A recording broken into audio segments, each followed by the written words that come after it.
Buteng ken amak tinang balkot kadagiti residente ti barangay Bunglo ken Lenneng gapoy tinapasama nga engkwentro iti nagbaetan iti Ilocos Cordillera Region Committee ken 5th Infantry Battalion ken 98th IB iti barangay Bunglo Likwan Baay Abra idi Bigat Kalman. Pakabuklan at 307 a pamilya apektado, pakiramanan ti 162 a pamilya manipod barangay Bunglo ken 145 manipod ti kabangibang a barangay Lenneng nang runa-unay ti pagbiaganda.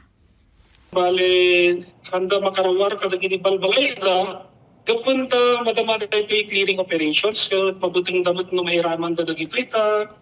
Hindi kalman, hindi putukan nga mga dagiti kakailan tayo medyo mas asidag isuna iti kabalbalayan. So nga dagiti kakailan tayo, kasapulan da iti tulong na may pahay, nagkapoy iti LGU ko pan bahay, dagiti partner agencies tayo, iti probinsya, iti national government. Gapunta dagito ay pagbiaganda, iti farm, dagiti dagduma livelihood nga pagbiagan dahil inaldaw-aldaw, naglako, nagdumapay, kaya na-interrupt mo dahil ito yun, ma'am. Babaen iti naiyulog ng Executive Order No. 45 Series of 2026 ni Mayor Darwin Domingo. Temporaryo suspende ti klase, dagiti pagadalan iti barangay Bunglo, manipod itangal daw until further notice.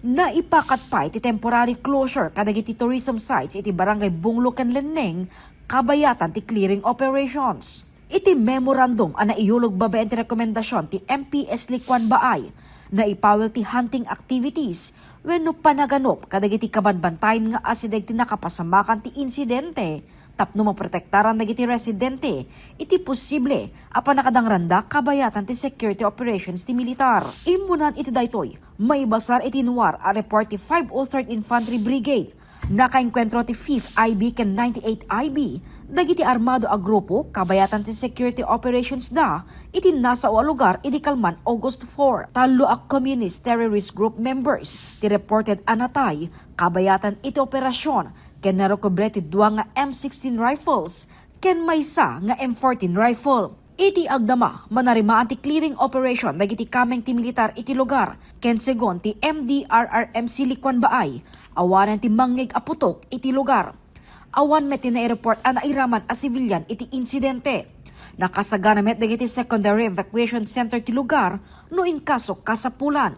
Nainget met ti pamilin ti Likwan Baay aliklikan ti panagruar dagiti residente. Dagiti tagtumapay mga inoprat LGU tayo, babaan niya ni Honorable Mayor Darwin L. Domingo na iparwar temperature advisory. Kadagiti amin nga kakailian tayo Likwan Baay. Iti 11 barangays tayo nga handa pa ilang nga mapan, kadagiti kabandantayan tayo or iwasan ka pa lang iti panagbiyahe-biyahe. Kandi dagiti aglalo, dagiti asidag, iti mismo nga nakapasamakan na daytoy nga encounter mo. Manarimaan meten ti panakaisagana ti LGU dagiti tulong a maited kadagiti apektado a pamilya kas iti 10 kilos a bagas ken manamnama a maiwaras inton bigat. Nakikoordinar meten ni Mayor Darwin iti gobyerno probinsyal ken ti DSWD para ti kanayunan a food packs.